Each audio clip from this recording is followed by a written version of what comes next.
दोस्तों एक 38 साल की बड़ी ही खूबसूरत महिला होती है जिसका नाम सुनीता देवी होता है। देखने में बिल्कुल ही संगमरमर जैसा बदन, गोरा गठीला, एकदम ही वो सुंदर थी जिसे देखकर उसे उसका कोई भी दीवाना हो जाए। दोस्तों सुनीता देवी के पति जिनका नाम सुरेश पासवान होता है, जिसकी उम्र 50 साल होती है और पेशे से वो एक जज होते हैं। दोस्तों उनको किसी काम से 2-4 दिन के लिए बाहर जाना था। ये बात अपनी पत्नी वो सुनीता को बताते हैं। तब उसके चेहरे पर एक चमक और एक खुशी आ जाती है जो काफी देखने लायक होती है। फिर क्या था, सुरेश पासवान तो अपने काम से चले जाते हैं 3 दिन के लिए, लेकिन सुनीता देवी जो है वो सुबह के 10 बजे नहाने के लिए चली जाती है। वो बाथरूम के अंदर जब नहा रही थी तो बाथरूम में इसके ऊपर एक छोटी सी छिपकली गिर जाती है। छिपकली गिरने के बाद ये कपड़ा पहनी थी, उस कपड़ा नहीं पहनी थी। उसी अवस्था में आप सोच समझ सकते हैं कि बाथरूम में जो व्यक्ति कपड़े पहन कर नहाता है तो उसके शरीर पर कैसा और कितना कपड़ा होता है। उसी अवस्था में ये चिल्लाते हुए बाहर निकल आती है। दोस्तों जब ये बाहर आती है तो क्या होता है कि इसका एक नौकर जिसका नाम राजेश होता है, वो जब उसे इस रूप में देखता है तो उसके तो होश उड़कर रह जाते हैं। उसका दिमाग बिल्कुल शून्य पड़ जाता है कि भाई कोई भी अगर किसी औरत को इस अवस्था में देखेगा तो भला किसका दिमाग खराब नहीं होगा। फिर दोस्तों ये सुनीता देवी जो है वो अपने शरीर पर एक तौलिया लपेट लेती है और तौलिया लपेट कर वो अपने कमरे के अंदर चली जाती है और अपने नौकर यानी कि राजेश को आवाज देने लगती है और उससे कहने लगती है कि यहाँ पर आओ रमेश। उसके बाद वो कमरे में जाता है और फिर दोस्तों रमेश के हाथ पर वो 10,000 रुपए धरकर ये कहती है कि आज रात के लिए मुझे खुश कर दो, उसके बदले में जो चाहे तुम मुझसे वो ले लो। दोस्तों फिर इन दोनों के बीच जो कुछ हुआ वो तो होना लाजिमी था, लेकिन इसके पीछे क्या घटना घटी बहुत ही रोचक और बहुत ही ज्यादा मार्मिक है, जो कि काफी ज्यादा मजेदार भी है और वीडियो के अंत में एक आपको बहुत बड़ी सीख भी देने वाली है। तो वीडियो पसंद आए तो वीडियो को लाइक जरूर कर दीजिएगा और चैनल को भी सब्सक्राइब कर दीजिएगा। चलिए कहानी की शुरुआत करते हैं। दोस्तों आज की जो कहानी मैं आपको सुनाने जा रही हूँ वो बहुत ही रोचक है। ये कहानी हमारे हरियाणा की राजधानी चंडीगढ़ और चंडीगढ़ के नजदीक ही एक कॉलोनी लगती है, उस कॉलोनी की ये घटना है जहां पर एक जज रहा करते थे जिनका नाम सुरेश पासवान था। पेशे से वो एक जज होते हैं जिनकी उम्र 50 साल की होती है। और सुरेश की अगर हम बात करें तो इनकी पत्नी को गुजरे हुए अब 4 साल बीत चुके थे और इनके 2 जवान बेटे भी थे जिनकी शादी हो चुकी थी। ये लड़के जो है वो दोनों बाहर में रहकर सेटल हो गए थे, यानी कि ये दोनों विदेश में जाकर सेटल हो गए थे। वहीं पर ये अपना जॉब करने लगे थे। दोस्तों आजकल के लड़के को तो आप जानते ही हैं, अब वो जमाना नहीं रहा जब औरतें या मर्द अपने परिवार के साथ रहा करे, अपने माँ बाप का ख्याल रखे। वो पहले की बात थी, लेकिन आज का वो जमाना बदल गया है। ये सिर्फ अब बातों तक ही सीमित रह गया है। आज के दौर में अगर देखा जाए तो 100 में से मुश्किल से 85 ही फैमिलियां ऐसी होंगी जो अपने माता पिता के बारे में गंभीरता से सोचती होंगी। वरना जो पढ़े लिखे बच्चे हैं, नौकरी पेशा वाले हैं, वो अपनी जिंदगी में इतने ज्यादा व्यस्त हो जाते हैं कि माँ बाप के बारे में सोचने का उनके पास वक्त ही नहीं होता। सब अपनी अपनी लाइफ में सेटल हो जाते हैं और माता पिता को अकेले छोड़ दिया जाता है। इसी तरह सुरेश के भी दोनों बच्चों की शादी हो चुकी थी और अब वो अपने अपने घरों में बस चुके थे। घर में बस सुरेश और उनकी पत्नी ही रह गए थे। लेकिन फिर 4 साल बाद उनकी पत्नी का भी निधन हो जाता है और उस दिन के बाद से सुरेश पासवान जो होते हैं वो बिल्कुल ही अकेले पड़ जाते हैं। ना कोई हमसफर और ना ही कोई हमदर्द। एक बड़ा सा घर और उसमें बस सन्नाटा सा पसरा रहता था। वो इतने अकेले पड़ जाते हैं कि उन्हें एक एक वक्त काटने को बहुत मुश्किल हो रहा था। दोस्तों जिंदगी में एक ऐसा पड़ाव जरूर आता है जहां जीवन साथी का होना बेहद जरूरी हो जाता है। वो उम्र होती है जहां ना माँ बाप की तकलीफ समझ पाते हैं और ना ही बच्चे आपका कभी अकेलापन महसूस कर पाते हैं। उस मोड़ पर सिर्फ एक हमसफर चाहिए होता है जो आपके सुख दुख में आपका साथ दे, आपकी बातों को बिना कहे भी समझ जाए। जीवन के उस सन्नाटे में बस उसी एक साथी की अहमियत सबसे ज्यादा होती है। सुरेश की भी पत्नी को गुजरे के 4 साल हो गए। अब सुरेश को ये लग रहा था कि जैसे उनका जीवन उन्हें काट खाने को दौड़ रहा है। उन्होंने सोचा कि क्यों ना जो भी जीवन बचा है अगर एक शादी कर ली जाए ताकि उससे बाकी का समय काटने के लिए जीवन में कुछ परेशानी नहीं होगी। घर तो इसीलिए वो एक औरत की तलाश करते हैं। अब 50 साल की उम्र में औरत उन्हें किस तरीके की मिलेगी आप खुद अंदाजा लगा सकते हो। दोस्तों उन्होंने काफी कोशिश की तो उन्हें एक गरीब परिवार से एक लड़की ज्यादा गरीब परिवार में नहीं, मिडिल क्लास फैमिली से ही वो लड़की थी, लेकिन वो एक विधवा औरत थी। उसका नाम होता है सुनीता। ये जो सुरेश पासवान थे, अपनी शादी की बात वो उनसे करते हैं तो वो लोग राजी हो जाते हैं शादी करने के लिए, और फिर ऐसे इनकी शादी हो जाती है। शादी हो जाने के बाद सुनीता देवी की उम्र 38 साल की होती है। 38 साल की उम्र कोई ज्यादा नहीं होती, और इस उम्र में सुनीता देवी की भी कुछ अपनी जरूरतें थी। लेकिन अगर सुरेश पासवान की बात की जाए तो उनकी उम्र सुनीता देवी से कई ज्यादा थी। और अगर बात की जाए तो सुरेश जो है वो इस जिस उम्र में है, अब वो संबंध बनाकर किसी औरत को पूर्ण रूप से खुश नहीं रख सकते थे। सब मर्द ऐसे नहीं होते, लेकिन सुरेश जो थे वो इस टाइप के थे। इस तरीके से जो सुनीता देवी को जो खुशी चाहिए थी वो उन्हें खुशी दे नहीं पा रहे थे। उन्होंने एक जीवन के साथी की जरूरत थी, इसीलिए उन्होंने शादी की। लेकिन सुनीता को एक शारीरिक जरूरत थी, इसीलिए उसने शादी की थी। अब उसके पति से उसकी शारीरिक जरूरतें पूरी नहीं हो पा रही थी, फिर वो दूसरी की तरफ ध्यान देने लगी। अब वो सोचने लगी कि उसकी जो पैसे की जरूरत है वो तो सुरेश जो है वो पूरी कर ही देता है, उसमें तो कोई कमी होती नहीं है। क्योंकि सुरेश के पास अच्छा खासा बैंक बैलेंस था, प्रॉपर्टी भी थी, उसके पास सब कुछ था। लेकिन जो उसकी शारीरिक जरूरतें हैं वो सुरेश से पूरी नहीं हो पा रही थी। इसीलिए सुनीता इधर उधर देखने लगती है, लेकिन फिर वो सोचने लगती है कि वो एक इतने ऊंचे ओहदे वाले की पत्नी है, अगर वो इधर उधर ताक झांक करेगी तो फिर ये उनके लिए सही नहीं होगा। सुरेश का एक ड्राइवर होता है जिसका नाम रमेश होता है। हालांकि सुरेश कभी कभी खुद भी अपनी गाड़ी चलाया करते थे। थोड़ा बहुत दूर जाने के लिए जो सुरेश है वो खुद अक्सर गाड़ी चलाया करते थे, लेकिन जब कहीं अक्सर बाहर जाना होता या फिर कोई जरूरी काम होता तो फिर वो अपने साथ ड्राइवर को भी ले जाते थे। दोस्तों, रमेश एक हट्टा कट्टा नौजवान लड़का था जिसकी उम्र करीबन 25 साल रही होगी। अक्सर सुनीता उसे देखा करती थी और हर बार देखने के बाद उसके दिल में कुछ ख्यालात उमड़ने लगते थे। वो मन ही मन रमेश की ओर आकर्षित होने लगी थी। वो सोच रही थी कि उसके साथ मेरी सारी जरूरतें पूरी हो जाएंगी, लेकिन उसके पति के होते हुए ये हो पाना बहुत मुश्किल था। तो दोस्तों, एक दिन पता चलता है कि सुरेश पासवान को किसी काम की वजह से अपना शहर छोड़कर किसी दूसरे शहर जाना है। सुरेश जब वो बोले कि वो 3 दिन के लिए बाहर जा रहे हैं, तो सुनीता देवी के चेहरे पर एक अजीब सी ललक और खुशी उभर आती है। उसे मालूम था कि सुरेश पासवान जो है वो इतनी दूर की यात्रा के लिए गाड़ी खुद चलाएंगे और वो अकेले ही जाएंगे। उसका वहां पर अकेले का ही काम था। इसीलिए सुरेश ने रमेश से जाते जाते हुए कहा कि मैं यहाँ से जा रहा हूँ, 2-3 दिनों के लिए मैं शहर से बाहर रहूंगा। ऐसे में तुम घर का और फैमिली का ध्यान रखना, और देखना पत्नी को कोई चीज की जरूरत हो तो तुम उसकी जरूरतें पूरी करवा देना, कोई चीज सामान वगैरह की जरूरत हो तो ला कर देना। सुरेश ने रमेश से कहा कि जो भी घर का छोटा मोटा काम हो वो तुम देख लिया करना, और मैडम की अगर कोई जरूरत हो तो तुम उनमें मदद कर दिया करना।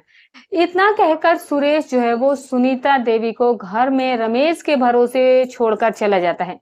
दोस्तों, उसके बाद उसके पति के जाने के बाद उसकी पत्नी ऐसे ही मौके की तलाश में थी, मतलब कि पूरा ही पहले से वो षड्यंत्र रच रखी थी। उसके बाद सुनीता देवी नहाने के लिए बाथरूम में जाती है, लेकिन किस्मत का ऐसा इत्तेफाक होता है कि जैसे ही वो नहाने लगती है, बाथरूम की छत से एक छिपकली सीधे उसके ऊपर आके गिर जाती है। डर के मारे सुनीता देवी जोर से चीख पड़ती है और घबराहट में वो उसी अवस्था में ही बाथरूम से बाहर निकलकर भाग आती है। उस वक्त पूरे घर में सिर्फ रमेश मौजूद होता है। जब वो अचानक सुनीता देवी की चीख सुनता है तो वो घबरा जाता है, सोचने लगता है कि आखिर ऐसा क्या हुआ, मालकिन इस तरह से क्यों चिल्ला पड़ी। बिना कुछ सोचे वो दौड़कर उस दिशा में भागने लगता है जहां से कि आवाज आ रही थी। तो मालकिन तो जिस अवस्था में थी वो देखकर तो रमेश के हाथ पैर फूलने लगते हैं। दोस्तों, क्योंकि रमेश ने जब देखा कि मालकिन एक 38 साल की काफी सुंदर और देखने में उनमें कोई कमी नहीं थी, चंचल काया थी उनकी, और जब इस अवस्था में उनको वो देखता है तो शायद किसी का भी ईमान डोल जाए। तो दोस्तों, अब रमेश जब देखता है तो वो शर्म के मारे अपनी आंखें झुका लेता है। इधर ये जो महिला थी, जो कि सुनीता देवी थी, वो भागती हुई कमरे के अंदर चली जाती है, एक तौलिया लपेट लेती है और फिर वो रमेश को आवाज लगाती है। रमेश सोचता है कि कोई प्रॉब्लम तो नहीं है। ये कमरे तक जाता है तो ये रमेश से कहती है कि घबराओ मत, अंदर चले आओ, कोई बात नहीं।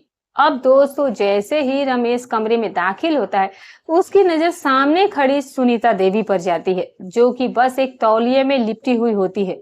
रमेश थोड़ा सा सकपका जाता है। वो नजरें चुराते हुए कहता है कि मालकिन, बताइए क्या बात है, कुछ काम था क्या? सुनीता देवी उसकी ओर देखती है और मुस्कुराती है और उसे कहती है कि 2 मिनट तुम यहीं पर रुको। फिर वो अलमारी से 10,000 रुपए निकालती है। दोस्तों वो धीरे से अपना हाथ रमेश के हाथ पर रख देती है और कहने लगती है कि तुम अच्छे से जानते हो, कोई तुम छोटे बच्चे तो हो नहीं। तुम्हें पता है कि मेरी और मालिक की उम्र में कितना फर्क है। हर एक औरत की कुछ शारीरिक जरूरतें होती है। अगर तुम आज की रात मुझे खुश कर देते हो तो तुम जो कहोगे इससे ज्यादा मैं तुम्हें देने को तैयार हूँ। मैं बाहर भी ये काम कर सकती हूँ, लेकिन बाहर मुझे किसी पर भरोसा नहीं है। तुम अपने आदमी हो तो मुझे तुम पर मैं भरोसा कर सकती हूँ। फिर क्या हुआ दोस्तों कि जब किसी को सामने से ऑफर मिला है तो भला कोई क्यों मना करेगा। इस अवस्था में देखकर जो राजेश होता है, जो रमेश होता है, वो पहले से ही बना चुका होता है। अपने आप को पहले ही वो जैसे तैसे कंट्रोल करा था। जब उसे सामने से खुला निमंत्रण मिला तो भला वो पीछे कैसे रह जाता है। फिर क्या था दोस्तों, ये जो लड़का था इसके साथ वो रासलीला करने लगता है। जैसे ये औरत चाह रही थी वो पूरी तरह से वो उसका साथ दे रहा था, हर तरीके से उसका पूरा सहयोग कर रही थी। और दोस्तों जब इन दोनों की पूरी रासलीला समाप्त हो जाती है, जब दोनों एक दूसरे से पूरी तरह से संतुष्ट हो जाते हैं, तो फिर वो उसी बिस्तर पर सो जाते हैं। अब 3 दिन तक जो दिन रात इनकी रासलीला है वो इसी तरीके से अच्छे से चल रही थी। एक तरह के पति पत्नी की तरीके से दोनों ही अपने घर के अंदर दिन रात एक जैसे ही सब कुछ करे जा रहे थे। बिल्कुल सब कुछ सही चल रहा था। लेकिन 3 दिन बीत जाने के बाद जो सुरेश होता है, उनके घर में अब उनकी एंट्री हो जाती है। अब एंट्री के बाद घर में ये सब हो पाना बहुत ही मुश्किल हो जाता है। अब कुछ ना कुछ इन्हें जुगाड़ तो लगाना ही था। लेकिन देखते ही देखते 10 से 20 दिन बीत गए। फिर बीच से 1 महीना भी गुजर गया। डरते डरते छुपते छुपाते दोनों के बीच कोई भी तरह के संबंध नहीं बन पा रहा था। बस एक दूसरे को वो भूखी निगाहों से देखते रहते थे। लेकिन सुरेश की वजह से वो कुछ कर ही नहीं पा रहे थे। आखिर क्या करे दोस्तों। फिर दोस्तों जब मालकिन सुनीता देवी से रहा नहीं जाता है तो वो सोचने लगती है कि आज रात तो कुछ भी करूंगी, लेकिन मैं उसके साथ समय बिता कर रहूंगी। जब वो देखती है कि उसका पति सूरज जो है वो पूरी गहरी नींद में जा चुका है, सो चुका है, तो वो तुरंत ही अपने बिस्तर से उठ जाती है। और उठने के बाद वो सीधे रमेश के कमरे में, जो कमरा उसे दिया गया था, वो वहां पर चली जाती है। और वहां जाने के बाद फटाफट रमेश से कहने लगती है कि जल्दी से काम निपटा लो, मुझसे रहा नहीं जाता है। 1 सेकेंड के अंदर वो सब कुछ करना, खेलना शुरू कर देती है। इतने में जब उसका आधे घंटे के अंदर अपना प्रोग्राम खत्म करने के बाद चुपचाप आकर, यानी कि अपने पति के पास आकर सो जाती है। लेकिन ये करते वक्त उसके दिल में एक अजीब सा डर भी था। उसे लग रहा था कि कहीं कोई उसे देख ना ले, कोई उसे पकड़ ना ले। अब दोस्तों फिर ऐसे ही 10 दिन गुजर जाते हैं और फिर वो इसी तरीके से करते हैं। इस तरीके से करते करते करते 10 दिन बीत जाते हैं। लेकिन हर बार सुनीता देवी के मन में एक डर सा बैठा हुआ होता था, क्योंकि जो काम डर के साये में होता है उसमें वो सुकून, वो मजा नहीं आता। असल मजा तो तब आता है जब इंसान बिना किसी डर के इत्मीनान से कोई काम करे। अगर आप कोई भी काम कर रहे हो और आपके भीतर डर छिपा हुआ है, तो आप उस काम को पूरी तरह से महसूस ही नहीं कर सकते। उसकी गहराई, उसकी खुशी, उसका असली स्वाद छीन जाता है। जब तक आपको लगेगा कि आपको कोई नहीं देख रहा है, तब उसको इत्मीनान से आप कर पाओगे। जैसा कि सुनीता देवी के साथ हो रहा था। तो सुनीता देवी को लगा कि कुछ ऐसा करना चाहिए जहां पर मुझे डर ना लगे। तो वो क्या करती है कि एक होटल बुक करती है। होटल का जो मालिक होता है वो उससे बात करती है। बात करने के बाद कमरा एक बुक कर देती है और फिर वो अपने पति से फोन करके ये कहती है कि मैं एक जरूरी काम से अपनी सहेली के बर्थडे में जा रही हूँ, मुझे आने में थोड़ा समय लगेगा। ये बात कहकर दोस्तों वो, यानी कि वो अपने घर से निकल जाती है। इधर जब वो होटल में पहुंचती है तो रमेश से भी कहती है कि कुछ ना कुछ तो बहाना बनाकर तुम भी इस होटल में पहुंच जाओ। फिर रमेश भी जरूरी काम कर बहाना बना करके चला जाता है और फिर दोनों पर वहां पर संबंध बनाने लगते हैं। अब दोस्तों हर चौथे या पांचवे, यानी कि हफ्ते में 2-3 बार मान ही लीजिए कि ये एक दूसरे के साथ सब कुछ करने के लिए चले जाते थे। ये इधर जो सुरेश थे, जो उन्हें भी इस उम्र में इन सब चीजों से उतना ज्यादा मतलब नहीं था कि आखिर ये दोनों ऐसा कुछ करेंगे, उन्हें कोई अंदाजा नहीं था। लेकिन गलत काम का नतीजा दोस्तों हमेशा गलत ही होता है। चाहे वो आप कितना भी अच्छे से कर लो, लेकिन वो अच्छा नहीं हो सकता है। अच्छी चीज फैलने में, अच्छी जो बात होती है उसको फैलने में, उसको उजागर करने में समय लगता है, लेकिन गलत चीज को उजागर करने में बिल्कुल भी समय नहीं लगता है। अब जिस होटल में सुनीता देवी कंटिन्यू जा रही थी रमेश के साथ, उसी होटल में एक रात सुनीता देवी और रमेश कमरे में जब मौजूद थे, तभी रात के करीबन 10 बजे का समय हो रहा था कि इनको, जो पुलिस वालों को कहीं से ये खबर लगती है कि इस होटल के अंदर अवैध तरीके से गैर कानूनी काम हो रहे हैं। लड़के लड़कियों को जो गलत तरीके से हो रहा है, यहाँ पर रेड पड़ जाती है। अब रेड पड़ जाती है तो हर एक कमरे की तलाशी ली जाती है, हर एक कमरे को खोला जा रहा था। जब सुनीता देवी के कमरे तक पहुंचा जाता है तो सुनीता देवी के तल पर एक थोड़े, उनके शरीर पर थोड़े बहुत कपड़े होते हैं और पुलिस वाले जो है वो कमरा पीटने लगते हैं। अब जब कमरा वो पीटने लगते हैं तो जैसे तैसे वो खुद को संभालते हैं। जब सामने वो दरवाजा खोलती है तो उसके होश उड़ जाते हैं, क्योंकि भाई वो उसके पति इलाके के जज थे, तो इतना तो इंसान को पता ही रहता है कि कौन सा इंसान किस ओहदे पे है। तो उन्हें पता था कि ये फलाने की वाइफ है। जब पुलिस वाले देखते हैं तो वो हैरान रह जाते हैं कि ये जज साहब की पत्नी है और किसी अनजान लड़के के साथ होटल में इतनी रात में क्या कर रही है। वो कोई बच्चा तो था नहीं। फिर क्या होता है दोस्तों कि दोस्त पुलिस वाले इनको पकड़ ले जाते हैं और पकड़ ले जाने के बाद मीडिया में खबरें, आप जान ही सकते हैं, सोशल मीडिया पर ये वायरल हो लगती हैं। सब कुछ मतलब कि चारों तरफ ये घटना फैलने लगती है। ये जनवरी 2023 की घटना है दोस्तों, जिस दिन ये लोग पकड़े जाते हैं। फिर दोस्तों सुरेश पासवान को फोन किया जाता है। पता चलता है कि उनकी बीवी उनके ड्राइवर रमेश के नौकर के साथ पकड़ी गई है। इस अवस्था में तो उन्हें सुनकर बहुत ज्यादा हैरानी होती है। जैसे तैसे वो पैसे वगैरह देकर यानी कि रमेश को और अपनी पत्नी को छुड़ा लेते हैं और छुड़ाने के बाद अपनी पत्नी के लिए वो कागज, वो खुद वकील होकर, मतलब कि वो तलाक के खुद ही पेपर तैयार कराते हैं और अपनी पत्नी को हमेशा के लिए तलाक दे देते हैं और उससे कोई भी रिश्ता नहीं रखते।